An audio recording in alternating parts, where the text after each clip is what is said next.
While you have power over the wealth or the resources that you make, be generous to those who help you make them. Kaya habang maaga, mag-share. At kung kayo maraming kayamanan, huwag nyo nang antayin na yung mga tagapagmana ang mag-decide kung paano hahatiin. Hatiin nyo na legally. Habang malinaw pang inyong isip at kaya nyo pang pumirma.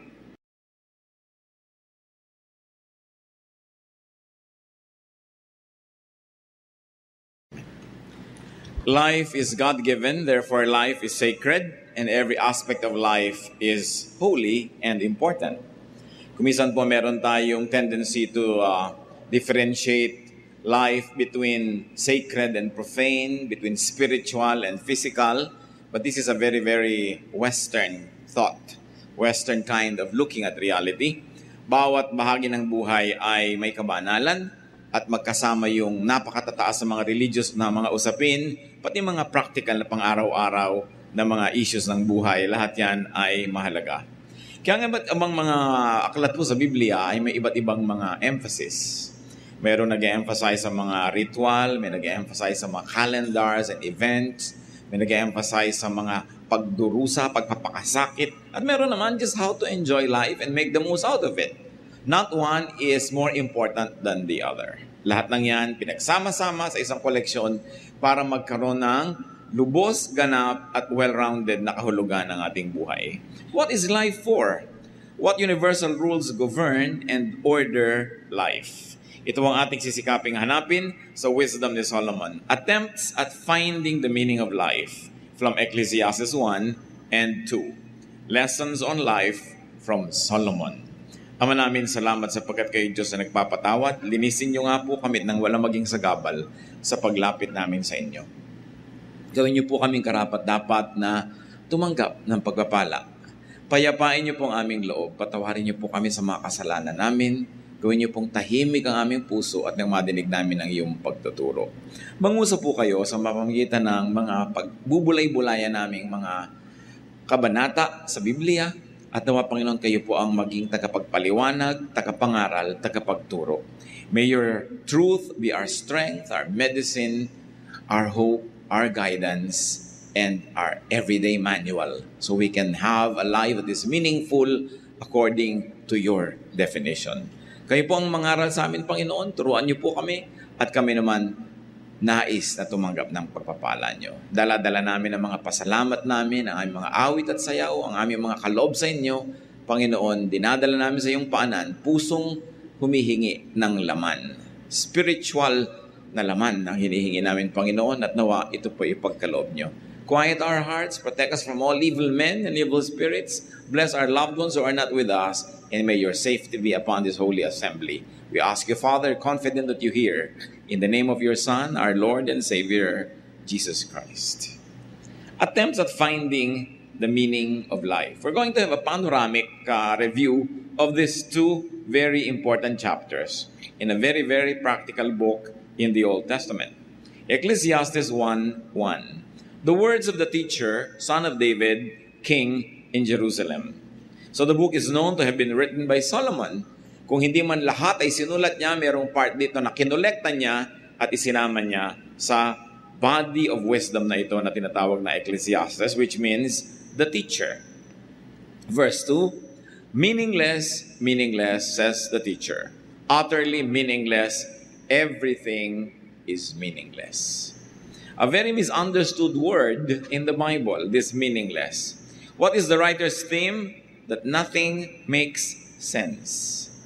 It is what really might be used as equivalent of meaningless, or in other versions they say vanity, vanity. And later on we're going to deal more about what it means to have anything as meaningless.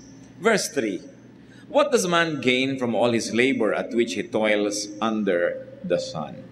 A very important question. Lahat ng tao may ginagawa. Merong magmamadali, merong mabagal, merong malaki ang ginagawa, merong maliit, pero lahat ng tao, meron siyang adhikain, meron siyang prinsipyo, meron siyang mga bagay that he dies and lives for. But the question here means to discover, to uncover the significance in what people do. Bakit mahalaga po na makita natin ang kahulugan ng ginagawa natin? Kasi kukonti ang oras natin sa mundo. Madami sa ating mga waking moments, inuubos natin sa ating ginagawa. Sulit ba ang pag-ubos natin ng panahon? Kuminsan kung bata ka, hindi mo pa iniisip na kukunti ang panahon because you think you have life ahead of you. Pero pagka tayo ay lumampas na sa katanghaliang tapat ng buhay, nagsisimula na nating ma-realize na maiksi ang buhay. Madaling mabawi ang buhay. Dapat ang pinag-uubusan ng panahon yung may katuturan at may halaga. Yung meaningful as against meaningless. Verses 4 to 7, Ecclesiastes chapter 1. Generations come and generations go, but the earth remains forever. The sun rises and the sun sets and hurries back to where it rises. The wind blows to the south and turns to the north, round and round it goes, ever returning on its course. All streams flow into the sea, yet the sea is never full. To the place the streams come from, there they return again. In a very poetic way, pinakita sa atin ng Solomon na ang lahat ng bagay nagre-recycle lang, paulit-ulit, pabalik-balik. That everything is cyclical. Na kaya mabuhay ka, kaya mamatay, huminga ka o hindi, ipanganak ka o hindi, sisikat ang araw, lulubog, ang hangin galing sa north, magpupunta sa south, magpapaikot-ikot, pabalik-balik lang.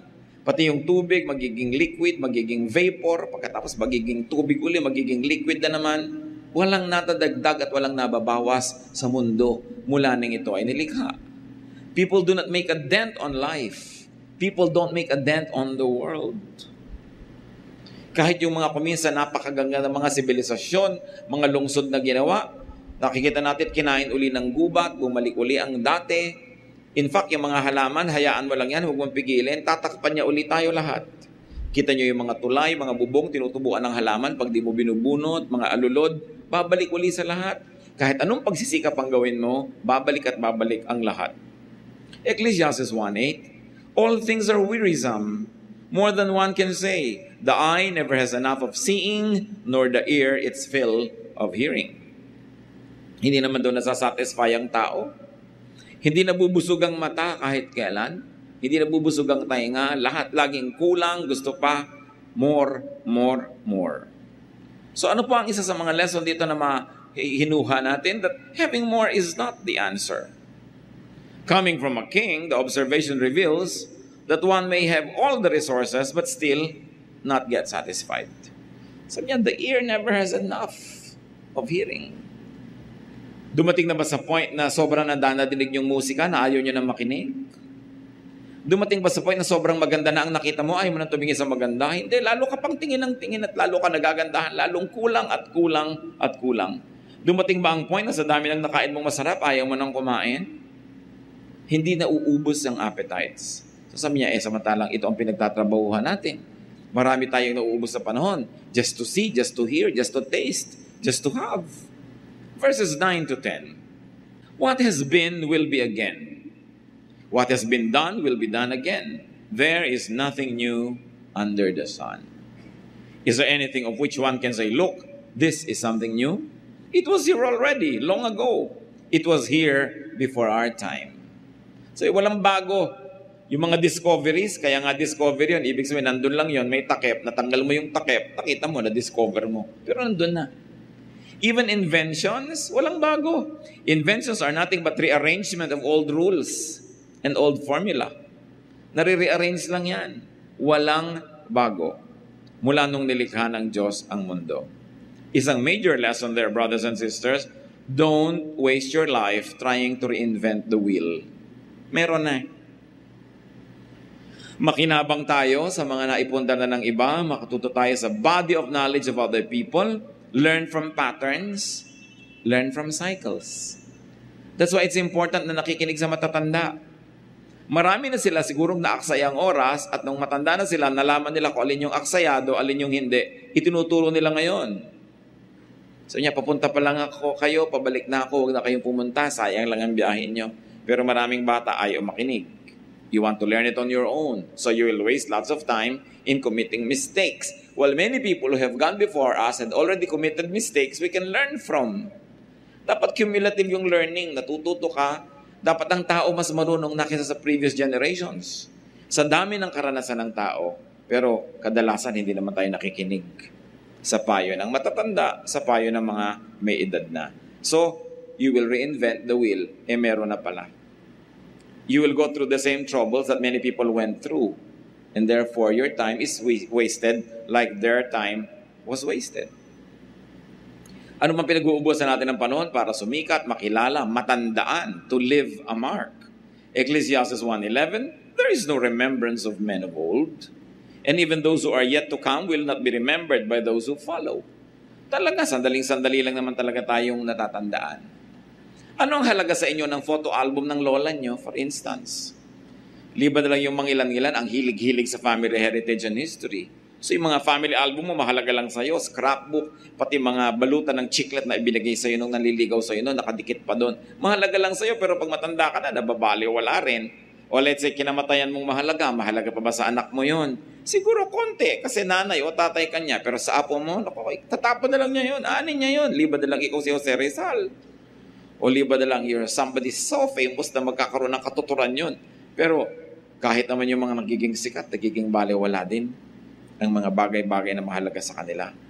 At kahit sa buhay natin mga kapatid, may mga bagay na ang halaga, tas later on wala na. Yung mga collectors, they realize that.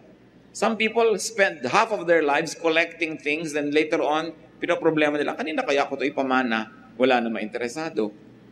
Kasi kung anong mahalaga sa iyo noon, hindi yung laging mahalaga. Don't waste your time to immortalize yourself. Wala yun. Kahit yung mga ating Cementerio del Norte, ang gaganda ng mga musilyo, ng mga pamilya, they think that they will be immortalized and remembered forever. Ngayon, tinitirhan na ng buhay yung mga libingan nila. So, yung mga iba, kinukuha na yung mga patay nila, nililipat sa iba dahil wala, nakakatakot na yung lugar na yan, hindi na siya in. Ganon din naman yung mga sphinxes at mga pyramids ng Egypt, that they thought they'd be there forever. Ang dami nila inilagay na wealth. Nung bumagsak ang imperyo nila, lagi tuloy hinuhukay yung mga libingan para makuha yung wealth. No, but this forever. Pagka iniisip natin yung buhay natin, sayangin natin para lang magkamonumento ka, sumikat ka, maalala ka. Sayang kasi, baliwala rin.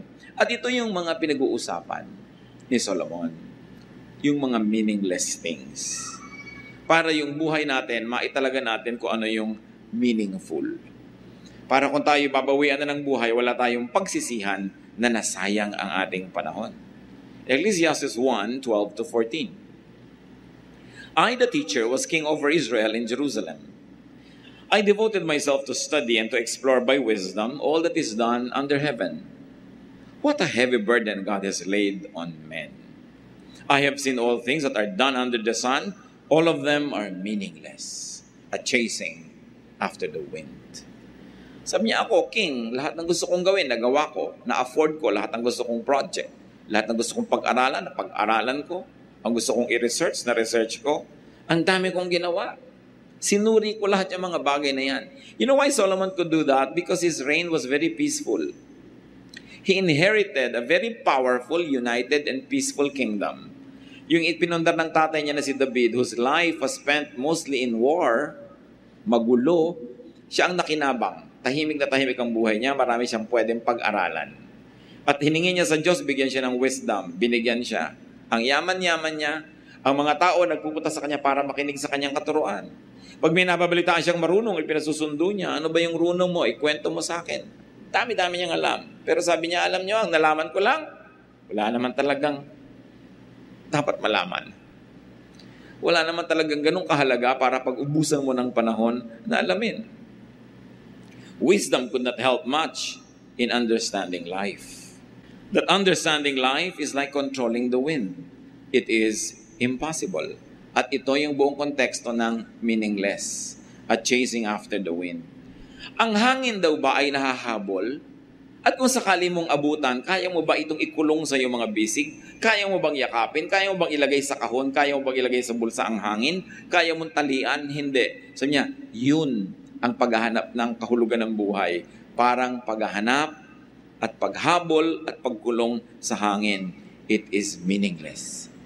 Hindi ibig sabihin walang halaga, kundi walang katuturang gawin yan. Na sobra mong isipin ang lahat, sobra mong pakalimi-limiin, sobra mong bigyan ng logic, i-philosophize ang buhay, hindi mo kayang gawin yon. Walang nakakaunawa niyan. Sabi, tinangka ko yan I had all the time, I had all the money, I had all the power. Ang sabi ko lang sa iyo, meaningless. Bakit daw? Ecclesiastes 1:15, what is twisted cannot be straightened. What is lacking cannot be counted. Kahit pagano ka karunong, sabi ganun, yung liko, hindi mo maituwid-tuwid. Ang dami-dami mga doktor, marunong sila na masamang manigarilyo, pero naninigarilyo. Pero marunong, di ba? Maraming mga, alam nila yung theory, pero hindi naman nila magsunod-sunod. Alam nila. At dahil alam nila, lalo lang lumalala ang kanilang discontentment dahil walang magawa yung alam nila. Halimbawa, ikaw ay doktor, alam na alam mo ang mga problema ng katawan ng tao, pero hindi mo pa rin maggamot. Sarili mong nanay, sarili mong anak, sarili mo rin. Mamatay ka sa sakit. Sa kabila ng dami mo ring alam. So, ang ibig sabihin ba niyan, huwag na lang tayong mag-aral? Hindi naman yun ang tinutukoy ni Solomon. Hold on. But Solomon is really suggesting, accept the unchangeable. Kahit gaano mo kaalam ang tama at dapat, maraming dapat na hindi nangyayari. So, kung mamamatay ka, magpapakamatay ka at papatay dahil sa mga dapat na mangyari, ay ganon, mauubos ang buhay mo. Maraming dapat na hindi talaga nangyayari. So, sabing ganon, what is lacking cannot be counted. So, go without the absent. Go without the lacking. Kahit kailan meron kang event, may absent. Pagka yung absent ang lagi mong iniisip, hindi mo mapapansin yung present, lulungkot ka na naman. Sabing ganon, yung wala. Yung nandyan. What is Solomon trying to teach us? Huwag kang makipagtunggali sa takbo ng panahon. Wala siya, di wala. Pag nandyan, di nandyan. Pag nagawa mo na ang pwede mong gawin para nandyan siya, wala pa rin. Go on with life. Sabi niya, what is lacking cannot be counted. What is twisted cannot be straightened. Twisted here doesn't mean negatively, ha? And straightened doesn't mean positively. Ang ibig sabihin lang, may mga bagay na tinatanggap na lang. Maraming mga magulang nagtatakwil ng anak dahil hindi matanggap yung anak kung ano man yung anak niya. Maraming mga anak lumalaya sa magulang kasi hindi niya matanggap yung magulang niya. Pinipilit niya yung magulang niya maging kung ano ang konsepto niya, kung ano dapat ang magulang. May mga magulang naman, gusto ang anak dapat ganito, anak dapat ganito ka. Pero hindi ganon. Sabi ganon, twisted yan, hindi mo yan maitutuwid. Tanggapin mo siyang twisted. I don't mean moral and immoral. I mean, there are things you simply cannot change. At lang lalo kung yun ay nasa buhay pamilya, makakapagpalit ba tayo ng tatay at nanay? Makakapagpalit ba tayo ng kapareha sa buhay ng ganun-ganun lang? Makakapagpalit tayo ng anak, kapatid? Hindi. So tinatanggap ang mga bagay na hindi mabago ayon sa iyong panlasa. Para hindi lagi kayo nagtutunggali at hindi laging may struggle sa inyong buhay. Ecclesiastes 1:16-18, I thought to myself, look, I have grown in increase in wisdom more than anyone who has ruled over Jerusalem before me. I have experienced much of wisdom and knowledge. Then I applied myself to the understanding of wisdom and also of madness and folly. But I learned that this too is a chasing after the wind. For with much wisdom comes much sorrow. The more knowledge, the more grief. Sabi ko noon, wala namang naging mas marunong na hari dito kaysa sa akin. Talagang ako lang ang pinakamarunong. Nalaman ko ang hindi naabot ng iba. Nalaman ko ang pinangarap lamang na alamin ng iba. So, sinubukan akong mga karunungan, sinubukan ko rin ang makahangalan. Sabi niya, baka doon nandun ang kahulugan ng buhay. Sabi niya, pero alam nyo, yung paghanap ng kahulugan ng buhay na ito, para lang paghahabol sa hangin. Sabi ganon, it is meaningless. Hindi mo pa rin siya maiintindihan. At sabi, eto pa, habang rumurunong ka, lumulungkot ka lang. Habang dumadami ang alam mo, mas napapasok ka lang ng kalungkutan sa buhay. No? So, ang ibig sabihin ba nun, huwag na lang tayong marunong, hintayin muna natin kung ano sasabihin niya later. So, the teacher noted that understanding life was hard to do. That understanding life was as senseless as chasing the wind. Hindi natin lubos na unawaan ang buhay. Kung minsan, sunod-sunod ang dagok ng buhay, namatay ang kapatid, namatay ang nanay, namatay ang ganon, nagsara ang negosyo, nasunugan ng bahay, sunod-sunod. Tapos sasabihin sa iyo nung namatayan, bakit? Hindi ko alam. Hindi natin alam. Mabait naman ako, nag-church naman ako. Walang kinalaman yun doon. Hindi lahat may paliwanag. Hindi lahat logical and sensible the way we think of logic and sensibility. May mga bagay na, ayun talaga, nandun, kahit mo biyakin ang ulo mo, hindi mo siya mauunawaan kung bakit ganun. Bakit pinalaki ko naman ng mga anak ko ng ganito? Ba't nagkaganon? Hindi mo kayang lutasin yung iba. Meron tayong mauunawaan, pero may hangganan yung kaya nating unawain. Sabi ni Solomon, pinag-isipan ko na yan, huwag na kayo magsayang ng panahon. Makinig na lang kayo sa itinuturo ko sa inyo. We cannot understand life to the point of controlling it. Hindi niya minamasama na unawain ang buhay, pag-aralan ng buhay. Pero para mo unawain ang buhay, nang sa ganon, makontrol mo ang outcome nito. Sabi niya, that is a chasing after the wind. It cannot happen. You can never know the mysteries of life enough that you can master its direction and its outcome. Willing ka na gawin ang kaya mong gawin, tapos tanggapin mo kung ano ang magiging bunga nito, plus bunga ng iba't iba pa mga elemento na beyond your control. The teacher noted that more knowledge leads to more pain, or more exposure to pain, to suffering, or for capacity for both pain and suffering. Talaga, malaking burden na maging marunong. Mahirap. Lalo responsable ka. Pagka nga responsable ka, matutulog ka lang sa isang hotel, hinahanap mo pa yung fire escape, nasa may fire escape nito. Yung mga irresponsable, tulog na lang eh. Bukas, pareho din naman kayo nagising, ikaw pa itong nabawasan ng tulog. Yung mga sobrang responsable, nakasaksak pa ba ang plancha, babangon pa yan, bubunutin yan. Yung mga iba, they don't even care. Napakarami mga tao, ang sarap-sarap ng buhay dahil mangmang. Dahil tamad, dahil hindi nag-iisip. Yung iba, inaalala, paano kaya ang enrollment ng anak ko next year? Hindi na mapagkatulog. Yung iba naman, bukas na enrollment, ngayon pa lang talaga naghahanap, ngayon paggagawa ng paraan, at nagtatabaan pa nga. Sabi ko, alam niyo, sobrang nag-iisip, sobrang responsible, hindi naman ibig sabihin, mas magiging maayos ang buhay niyo eh. Hindi naman ibig sabihin, mas sasaya kayo. No? Pero sinasabi rin ni Solomon, to be foolish and to be wise, pareho lang yan, pareho lang kayo mamamatay. Pero mas mabuti na rin wise. Sabi niya, Ecclesiastes 2, 1-3. I thought in my heart, come now, I will test you with pleasure to find out what is good. But that also proved to be meaningless. Laughter, I said, is foolish, and what does pleasure accomplish? I tried cheering myself with wine and embracing folly, my mind still guiding me with wisdom.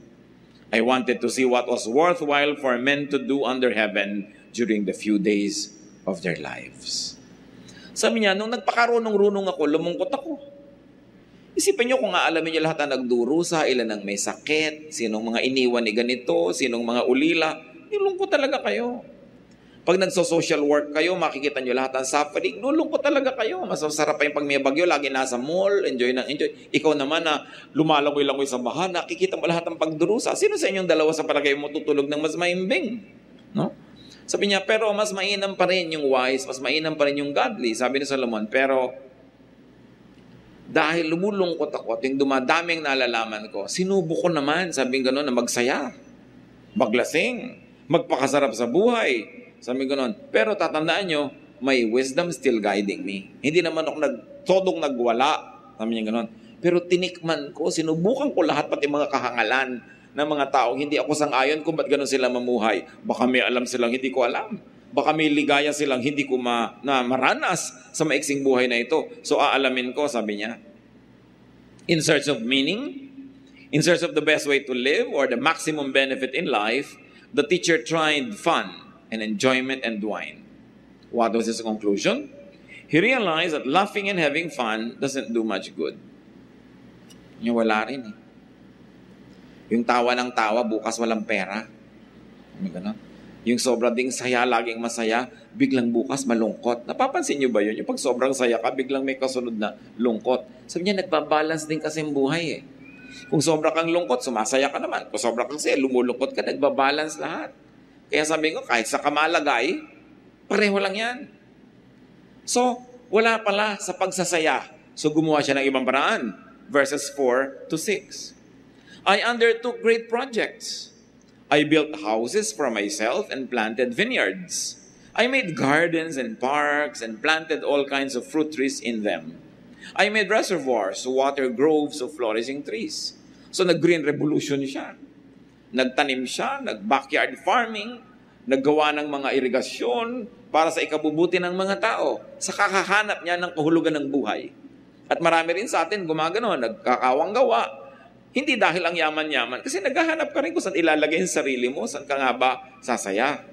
Verse 8, sabi niya, hindi ko pa rin nakita doon, I amassed silver and gold for myself and the treasure of kings and provinces.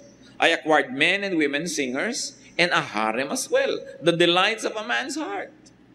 Sabi, okay, aside from my very, very fruitful agricultural projects, nag-ipon din ako ng maraming kayamanan. Marami akong kinita. Many kings come to me and pay their dues to me just to hear me talk. Ganun kasi karunong si Solomon. Ganun, kumuha ko ng mga singers.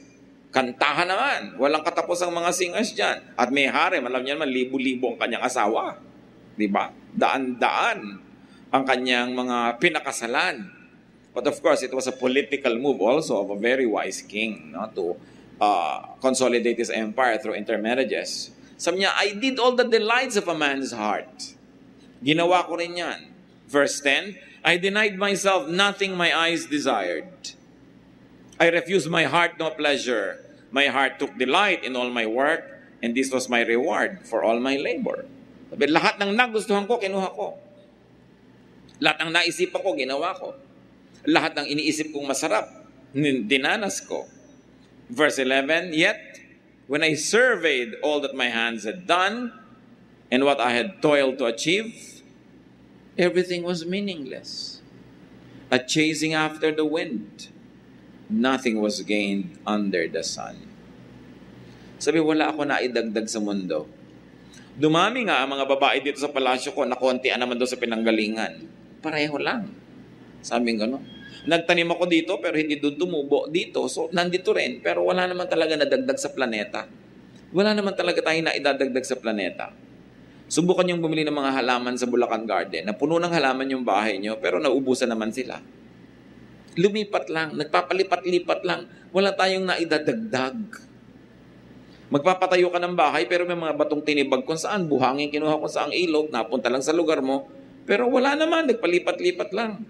So the teacher tried and enjoyed great and productive and fruitful projects. It was beneficial to others as well. He tried construction, agriculture, irrigation, ownership, acquisition of slaves and laborers, even animals. He tried entertainment and romance, fame and wisdom, boundless freedom, even enjoyment of what he did. His finding, everything was simply not worth the trouble. A chasing after the wind. When you try to shepherd the wind, you cannot do that. Sabi niya, ito ang napapala ko sa paghahanap ng lahat ng logic at kahulugan. Alam niyo po, mas mainam pa kuminsan yung walang-wala ka pero umaasam ka. Kesa nasa iyo ng lahat, tas hindi ka masaya at hindi mo na malaman kung ano pang aasamin mo. Mas nakakalito yun. Yung walang-wala ka, alam mo yung gusto mo. Isang tuwang-tuwa ako sa mga wage earners. Kapag nagka-1,000 lang ako, alam na alam niya kung anong gagawin niya. Pag nagka-5,000 ako, alam na alam ko kung anong gagawin ko. Yung nagkaroon ng konting bonus, wow, kain na sila sa kung saang restaurant ng pamilya niya. Nagkaroon lang ng 2-day holiday, alam na alam nila, pupunta sila kung saan. Pero yung ang dami-daming pera who can go anywhere, saan nga ba tayo pupunta? Ano bang gagawin natin? Ano bang bibili natin? Ewan ko kung marami na sa inyo nakakaranas sa ganung level na sa dami, hindi nyo malaman ang gagawin. Pero kung nararanasan nyo yan, alam nyo ang tinutukoy ko. Mas mahirap yung meron kang resources as hindi mo alam kung anong gagawin mo kaysa sa wala, tas alam na alam mo. At least may goal ka. May hinahangad ka, may inaasam ka. So, litong-lito na yung Solomon. At siguro kayo rin. Ano nga bang mapapala natin dito sa Ecclesiastes na to? Chapter 2, verses 12 to 17. Then I turned my thoughts to consider wisdom and also madness and folly. I saw that wisdom is better than folly, just as light is better than darkness. O, kita nyo na yung sinasabi niya, huwag pa rin tayong pumili ng foolishness. Yung mas mainam pa rin, kahit pareho lang yan. iba pa rin yung wise. Iba pa rin yung nasa panig ka ng katuwiran. Verse 14, the wise man has eyes in his head, while the fool walks in the darkness. But I came to realize that the same fate overtakes them both. Then I thought in my heart, the fate of the fool will overtake me also. What then do I gain by being wise? I said in my heart, this too is meaningless. For the wise man, like the fool, will not be long remembered. In days to come, both will be forgotten. Like the fool, the wise man too must die. So I hated life, because the work that is done under the sun was grievous to me. All of it is meaningless, a chasing after the wind. So niya, alam nyo, mas mainam yung matalino ka kaysa hindi ka matalino, righteous ka kaysa unrighteous ka. Pero ito sabihin ko sa inyo, matalino ka matindi, righteous ka man, pareho lang kayo mamamatay. Sabi niya. Kaya ito naman, konsolasyon nung hindi masyadong matatalino, ay, mamamatay ka rin. Sabi niya doon sa matalino. Sabi niya doon sa mayaman, mamamatay ka rin. No? Nakakaroon siya ng konsolasyon. Pero yun namang mayaman na, sabi niya, anong napala ko? Ano napala ko sa pagpakatalino? Pareho lang kaming mamamatay nung hangal na yan na naglalakad sa labas. Di ba? Minsan donyang-donya ka, ang bango-bango mo, ang yaman na yaman mo, tapos yung maid mo, pareho lang kayong mamamatay eh. Ganon. So ano nga ba talaga ang pinagkaiba? Ano nga ba ang special sa buhay? The teacher realized that wisdom and foolishness are both meaningless. They're almost the same. But though wisdom and foolishness are both meaningless, sabi niya, wisdom still better. Why? Because wisdom is on the side of godliness, of God. Namamatay kang masama, mabuti na yung mamatay kang mabuti. Namamatay kang gutom, mabuting mamatay kang busog. So kahit pare-pareho tayong namamatay, meron pa rin namang advantage yung nag-iisip at yung may katuwiran. But the wisdom is better, both the wise and the foolish die and experience the same things. Lumulungkot din ang mayaman tulad ng mahirap. Nagkakasakit din yung mayaman tulad ng mahirap. Masakitin pa nga madalas. At namamatay din yung mayaman at sabi, pareho lang kayong malilimutan. Nakita nyo, gaano ba karami natatandaan natin sa mga pharaoh? Gaano ba karami natatandaan natin dun sa mga hari at mga reyna na may mga magagandang puntod? Pareho lang. Nung mga natumbal na lang dyan sa gilid ng daan at tinubuan ng damo at nakalimutan na siya ng mundo. So the teacher began to hate life. Sabi niya, nawalan ako ng gana sa buhay. Or you might want to say, the teacher began to love life less. Again, this sad realization could be brightened up if one didn't take life seriously. Sabi niya, masyado ka kasing serious, masyado mong iniisip, kaya tuloy nababahala ka. Mag-isip ka lang nung dapat mong isipan, yung iba, huwag mo na silang isipin. Ecclesiastes 2:18-19, I hated all the things I had toiled for under the sun, because I must leave them to the one who comes after me. And who knows whether he will be a wise man or a fool. Yet he will have control over all the work into which I have poured my effort and skill under the sun. This too is meaningless. Sabi niya, alam niyo, isa pang walang katuturan sa buhay, hindi mo maintindihan, sobra ka nagpakahirap, nagpundar, nagpakatino, at nagpayaman, tapos mamamatay ka, may ibang magmamana. At kung siya man ay matalino o hindi, doesn't matter. Sa kanya mapupunta yun. So niya, di ba, meaningless? Dami-dami mong pinaghirapan, tapos mamanahin lang niya. Isipin mo ang isang tatay na nagtrabaho, pagkatapos namatay. Minana ng asawa niya, tapos nag-asawa ulit ang asawa niya. Ito walang kahirap-hirap na lalaking ito. Suddenly, no? Nakahiga sa kanyang kama, ginagamit ang kanyang kotse, at nag-e-enjoy sa kanyang pinundar. Or, hindi man sa asawa yon, nagpundar ka, minana ng anak mo, yung kung sinong tao, napangasawa ng anak mo, biglang kalahati na siya, na may-ari. Eh, namatay pa yung anak mo, dinaputa sa kanya lahat. Nag-asawa siya ng iba, di dalawang total strangers sa buhay mo ang nagmana ng lahat ng pinundar mo. Sabi ni Solomon, di ba nakakalungkot isipin yan? So anong leksyon?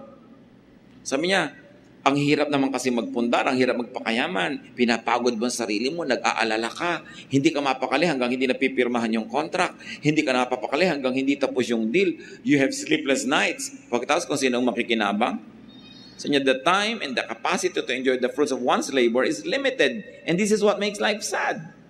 He's limited only to his short lifetime. Other people would eventually inherit one's wealth and even fame, whether they are wise or foolish. Verses 20 to 23, so my heart began to despair over all my toilsome labor under the sun. For a man may do his work with wisdom, knowledge, and skill, and then he must leave all he owns to someone who has not worked for it. This too is meaningless and a great misfortune. What does a man get for all the toil and anxious striving with which he labors under the sun? All his days his work is pain and grief. Even at night his mind does not rest. This too is meaningless. Kaya yung kasabihan na the first generation works hard to put it up, the second generation enjoys it, the third generation sells it. Sino bang nagbebenta ng mga bukid? Mga apo. Sino nagbebenta ng mga antik? Mga apo. Sino nagbebenta ng lahat ng mga naipundar? Mga apo. Kasi wala na silang affection masyado doon sa lolo at lola na nagpundar noon eh. No? Yung sabi ko noon, nagpakahirap-hirap ka, tapos ibebenta lang nila, papakinabangan ng iba. So the teacher's study and realization depressed him. Tinatanong niya, bakit nga ba kailangang iwan ko sa iba ang pinaghirapan ko? Mga mana. Siyempre, pag sinabing hard work, it includes actual labor and the anxiety that goes with it. Pagka nagtatrabaho ka, hindi lang pagod ang iyong katawan, pagod din ang isip mo, nag-aalala ka, marami kang iniisip, marami kang stress para maipasok mo ang kabuhayan. Tapos nagkaroon ka ng ulcer, nagkaroon ka ng mga sakit, kung ano-ano nangyari sa'yo. Tapos mamamatay ka ngayon, mamanahin ng iba. Kadalasan, lugi ang nagpundar. Lugi. Luging-lugi. Katulad nung naghirap halimbawa ang asawa sa Saudi Arabia, ibibili ang asawa ng mga kwintas at kung ano-ano mga ginto-ginto. No? Talagang halos masubsob sa lupa sa dami ng suot na alahas. Kasi sabi daw, investment. Pero sa oras ng pangangailangan, hindi pa kalahati na ng halaga na mabebenta yun eh. Babarat-barating ka eh. No? Meron bang nakabenta ng alahas sa oras ng pangangailangan na tipak ang benta? Laging palugi. So lugi yung nagpundar. Parati. So sabi nito na naman si Solomon sa 24 to 26, a man can do nothing better than to eat and drink and find satisfaction in his work. Sabi niya, ayaw niyong malugi, etong gawin niyo. Araw-araw, you must enjoy some food and some drink, and whatever you do, find satisfaction in it. Kung nahihirapan kayo, huwag yan ang gawin nyo. Kasi ito, ang dami-dami kong kikitain. Pero naman naubos ang kalusugan mo, lumungkot ka, ipapamana mo lang sa iba. Find something else. Kahit konti lang yung income that you enjoy. Para hindi ka lugi. Merong napunta sa'yo. So niya, this too I see is from the hand of God. For without Him, who can eat or find enjoyment? To the man who pleases Him, God gives wisdom, knowledge, and happiness. But to the sinner, He gives a task of gathering and storing up wealth to hand it over to the one who pleases God. This too is meaningless. A chasing after the wind. Sabi, isa pa tong hiwaga, hindi mo maintindihan. Merong mga taong bigla-bigla na lang silang dinadapuan ng kayamanan at mga magagandang kapalaran. Meron namang hirap na hirap, pero wala pa rin mangyari sa buhay nila. Hindi ko man naghihirap kami mangyayari. Hindi ka naghihirap, walang mangyayari. So yung ganon, hindi mo maintindihan ng formula. Pero para na lang kayo wag malugi, huwag niyong kakalimutan to enjoy the little things in life. To eat, to drink, and to find satisfaction in your work. Mahirap gawin yan, lalo yung mga hirap na hirap magpundar, hindi na makakain halos yan, sumasala sa oras, hindi na makakalasap ng ginhawa. Nakikita nyo halimbawa, kahit yung mga first generation, mga traders yan sa Binondo, hirap na hirap talaga ang sisipag. Doon lang sila nakatira sa entresuelo, doon sa ibabaw lang ng tindahan nila. Doon na umiikot ang buong mundo nila. Pero after 20-30 years, biglang lilipat sila sa Dasmariñas Village. No? Pagkatapos, sinong sobrang nag-enjoy no na? Mga anak, mga manugang, at mamaya mga apo na. Usually, yung first generation, konting-konti ang na-enjoy. So, itong tinutukoy ni Solomon. Sabi ganoon, dapat kung nagtatrabaho ka, nagpupundar ka, huwag mong kakalimutan yung sarili mo, mag-enjoy ka rin. At symbol lang yung eat, drink, and find satisfaction. What Solomon is saying is, habang nag-iipon ka, dapat may ginagastos ka rin para mag-enjoy ka. Huwag kang ipon lang ng ipon, tapos iiwan mo sa iba. Ang sama tuloy ng loob mo pag namamatay, nilalagot na yung leeg mo, ayaw ko pa mamatay. Kasi hindi mo pa na-enjoy. Sabi, kailangan mag-enjoy ka. Kahit na konti lang yung nasisave mo, malay mo kung gano'ng kahaba ang magiging buhay mo, sinave mo lahat. Kaya kumisan nga, sa laki ng savings mo, kaya tinutulak ka na sa bangin ng mga tagapagmana, nang madali-dali ang pagmana nila. Sabi, don't forget yourself. Kumisan isipin na iba, godly ba ang teaching na yan? Kasi laging gino-glorify ng religion, magdusa ka para sa iba, magdusa ka. That's why Solomon is there to give balance, sometimes to our very imbalanced sense of religiosity. Hindi ka nilikha ng Diyos para isakripisyo ka lang para sa iba. Bagamat, maraming magagandang sakripisyong nakakabuti sa iba, pero kailangan minamahal mo din ang iyong sarili. Ano sabi ng Panginoong Jesus? Love others as you love yourself. Hindi naman sinabi niyang don't love yourself eh. So go on, love yourself, but don't forget to love others as you love yourself. Sige, mahalin mo todo ang sarili mo, mahalin mo din yung iba. Pero hindi yan sasabihin, huwag mong mamahalin ang sarili mo at iba na lang mahalin mo. Kahit kailan, walang ganun turo. Tinuturo lang yun minsan ng mga relihiyoso dahil sobrang nga natin ginaglamorize ang paghihirap eh. Sobrang natin pinupuri yung nagdurusa. Pero walang ganun sa Bible. At pag nakinig tayo kay Solomon, sabi niya, enjoy every day. Consume what you produce, save a little for tomorrow. Sabi pa nga ni Jesus let tomorrow worry for itself. Sabi niya, let the day's own trouble be sufficient for the day. Tomorrow will take care of itself. Mas extreme pa nga si Jesus tungkol dyan eh. Sabi niya, nandun pa rin ang Diyos bukas. Magtatrabaho ka ulit, magkakaroon ka na naman. Pero hindi naman masama mag-ipon ng konti, pero wag yung wala ka nang na-enjoy ngayon, inipon mo na lang lahat. Because that is not the way to live. And since you can no longer enjoy the fruits of your work beyond earthly life, what should you do? Enjoy them now. At present, live in the present. Ang daming magulang ang pagdurusa, mapag-aral lang ang anak. No? Hindi na kumakain na masarap. Mga magulang sa probinsya, buong semestre, nagdidildil sa asin. Uuwi ang anak pag semestral break, kukunin lahat yung inipon nila. Tapos text and text. Gusto pa ang mga cellphone, mga mahal. Tapos gimmick ng gimmick ang pagdurusa ng mga magulang. Pwede mong gawin yan. Pero kung talagang sobrang hirap nyo, di mag-working student siya, bakit mong gagawin siyang prinsipe at prinsesa? Tapos kayo, wala nang ginawa kundi tiisin ang buhay nyo. Diba? Na wala na kayo nakaing masarap. Pagkatapos biglang nag-asawa, nalimutan ka na. Para wala kang regret sa buhay. Kasi pag inilagay mo lahat yung, ilalagay ko lahat sa kanya, total, mamahalin niya ako. Paano kung di kami nahal? Habang buhay ngayon, pagdurusa at pagsisisi ang laman ng puso mo, sama ng loob. Kaya sabi ko, meron ka, meron din ako. O meron ka, meron din ako. We've got to learn to love ourselves also. Why? Because life is a gift from God to be enjoyed. It is not a ministry to suffer from. While yes, there are worthwhile ministers in life, but you were not created by God just for ministry. You were created by God because God loves you and God likes you to have fun, to enjoy life, at the same time to do good. Balance, hindi one way. Because you can never carry your treasures to the grave, enjoy the simple, affordable, and available pleasures of both consumption and production. And this is where Solomon is very profound. Iniisip ng marami ang enjoyment sa consumption lang. Di bali, magtrabaho tayo na magtrabaho, mahirapan tayo na mahirapan.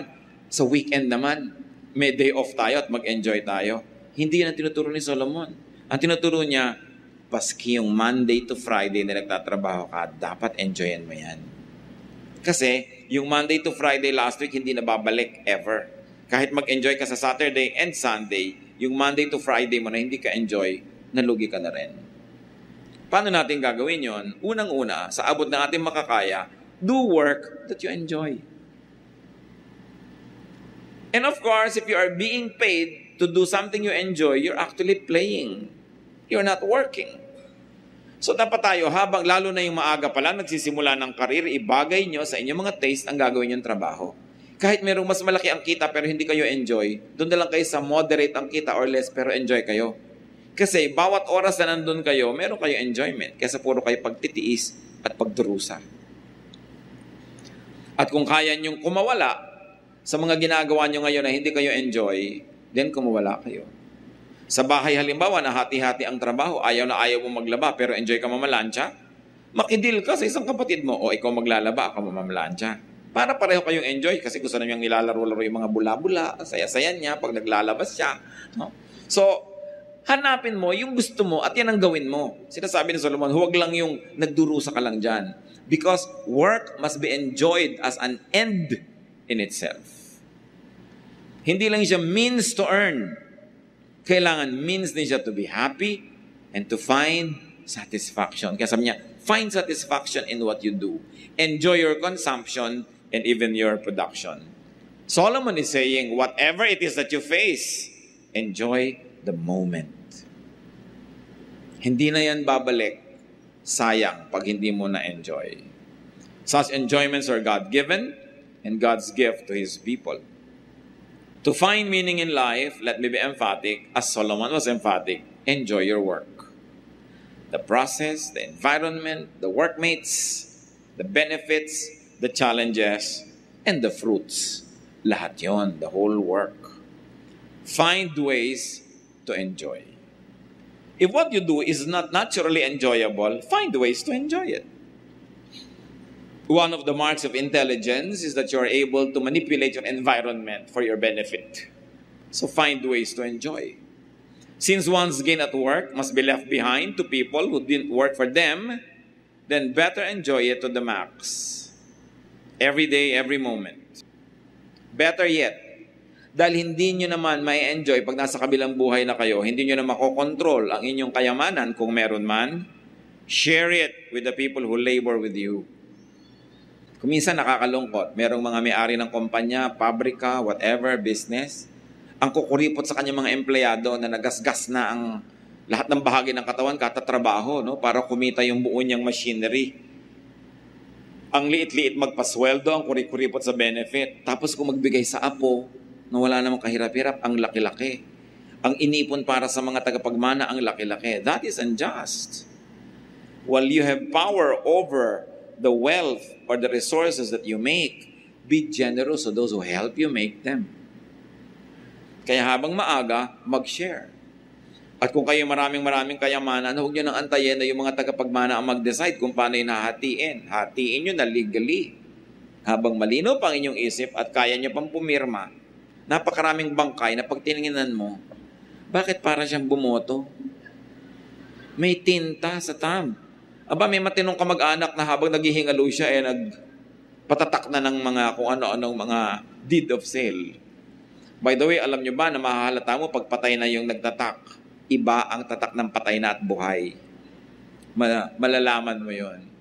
Kung nanghihina ka na, may kumukuha na ng kamay mo, nilalagyan na ng tinta, wala ka na magawa. So, kailangan gawin mo yun habang kaya mo pa. Alam nyo po yung mga gulo-gulo ng pamilya because of the mga will, no? Magsulat lang kayo na isang page. Ito ang aking last will and testament. Ganito gusto kong mangyari dyan. Tapos pirmahan nyo. That is binding. Kahit walang abogado, binding yon. Basta mapatunayan, authentic ang inyong pirma. Kung napapirma nyo pa ang dalawang witnesses, lalong mas binding. Dinaan nyo pa sa abogado, mas binding pa. Pero huwag kayong mag-iiwan ng gulo. Kasi kadalasan, ang gulo-gulo nyo mga hatian na yan dapat ayos. Granting na may hahatiin, at may paghahatian. Ngayon kung utang, mas mahirap naman yan, utang pang iniwan ninyo. Profit sharing is important. So, increase natin, bigyan ng benefit, bonuses sa mga workers. Huwag lang ipamana sa apo. Bulag na pag-ibig dahil lang apo mo o anak mo, dun mo na ilalagay, hindi mo naman katulong sa paggawa ng kabuhayan na yon. Dapat mas bukas ang iyong puso doon sa mga katuwang mo, kahit pa nga mo sinusweldohan ang mga yon. Ano pa pag ginawa mo yon, it will give you more return in terms of gratitude and affection, goodwill, inner satisfaction, and definitely God's pleasure. Because God wants us to be good to our workers and to our laborers. At nakakatiyak ka, marami makikipaglibing sa'yo pag ginawa mo yung ganong kabutihan. Therefore, do not fret about who inherits it. Hindi naman talaga natin makokontrol. Huwag nyo nalang sobrang damihan.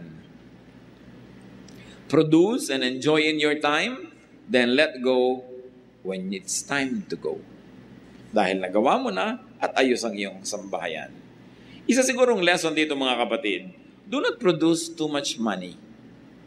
And let me emphasize this other half of my sentence, at the expense of your peace and enjoyment.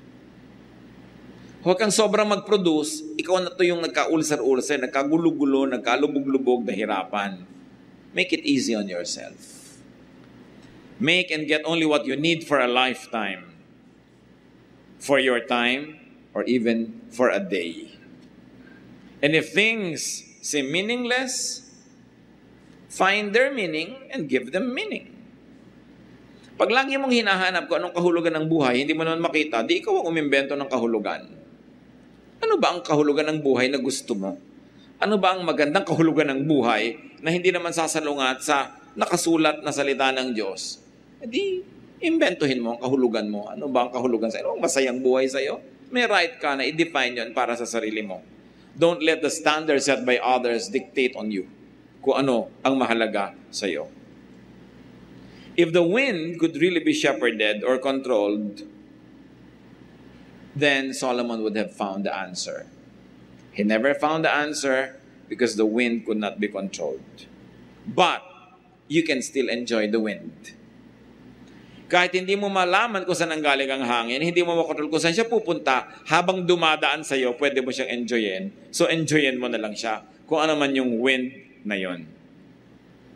May mga tao na kung saan galing, kung saan pupunta, hindi mo rin control. Pero habang kasama mo, make it nice. Kung minsan, nagkakaroon ka ng kaibigan, nagkakaroon ka ng kasintahan. Mas ayaw mong gawa ng mabuti, ayaw mong mahalin ng todo. Sabi mo, baka mawala din to. Kahit naman pinakasalan mo na, hindi ka pa rin nakakatiyak na laging nandyan yan. So, hindi mo rin alam kung saan galing yung tao, saan siya pupunta. So, nandito siya ngayon. Live the day. Make the day worthy for the other person and for yourself. And if you have to say goodbye tomorrow, then say goodbye without regrets because you had yesterday. And you had a good yesterday. Hindi natin kontrol ang buhay. Kung minsan, we withhold love. Gusto nating ibigay sa isang very permanent. Sino yun? Nasaan yun? Kung minsan, ayaw mong tumanggap ng pansin. Kasi sabi mo, mawawala din yan. Baka masanay lang ako, mahirapan ako. Hindi mahirapan ka nalang bukas. Nag-enjoy ka naman ngayon. Kesa sa, hindi ka nga nahirapan bukas dahil hindi ka naman nag-enjoy ngayon. There's nothing to miss. Many people miss out on what's meaningful and what's passionate in life because they're too afraid of losing them tomorrow. If you lost them tomorrow but you had them today, then it's worth it. Then you never had it at all. So, pagka tinignan natin si Solomon, very practical ang mga turo niya sa buhay. Hindi niya tayo ine-encumber ng maraming mga kung ano-anong doktrina. Hindi niya tayo ginuguluhan ng kung ano-anong mga divisive religious thought. Pero ang concern niya, that you have a grasp of what you want in life, do what you can to pursue it, do not work too hard, enjoy the day, enjoy the moment, and if you have to die, then die. Wala kang pinagsisihan dahil nabuhay ka. At tulad ng sinasabi niya, stop looking for specific things. Just enjoy whatever you find. Parang shopping. Pag may hinahanap ka na ganitong damit, ganong size, ganong kulay, pagod ka na, nahalungkat mo na yung buong tindahan, wala ka makita. Ba't hindi ka na lang tumingin-tingin? Ang baka makita mo at magandahan ka, di yun ang bilin mo, di ka pa napagod. But when you always have a specification of what you want, most of the time, you will just be searching and you won't find it. So why don't you just open your eyes to things that are not nice, that you never even imagined to have existed? Because they can also give you happiness. Yung maraming masyadong requirement, bihirang sumaya. Madalas bigo, kasi susukatin nila ang lahat sa kanilang inaasahan.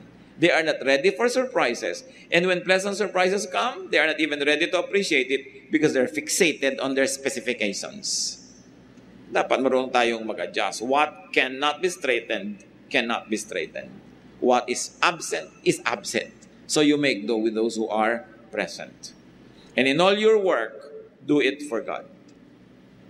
Do everything as if God wants you to do it. Because everything we do can please God if we do it with all our heart.